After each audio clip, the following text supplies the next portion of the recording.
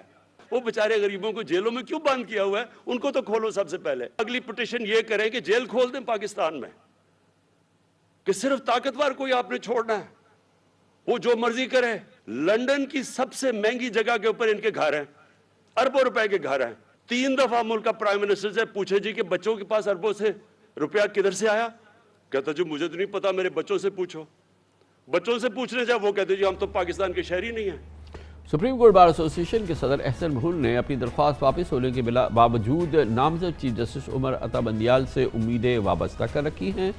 ان کا کہنا ہے کہ چھوٹی چھوٹی ٹیکنیکل وجوہات کی بنیاد پر پٹیشن واپس ہونے سے نظام انصاف پر شکوک و شبہات پیدا ہوتے ہیں.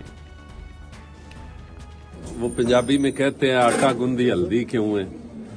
اسی وجہ سے یہ خرابیاں ہیں ہمارے نظام میں کہ آپ چھوٹی چھوٹی تکنیکی بنیاد پہ، اور اسی وجہ سے شکوک و شبہات بھی پیدا ہوتے ہیں. اٹارنی جنرل صاحب جو ہیں انہوں نے دیکھیں انہوں نے اس حکومت کی نوکری بھی تو کرنی ہے، اس لیے وہ میں ان پہ نہیں اعتراض کرتا اور ہم توقع کرتے ہیں کہ آنے والے چیف جسٹس صاحب جو ہیں وہ اس کو ساری چیز کو کنسیڈر کریں گے.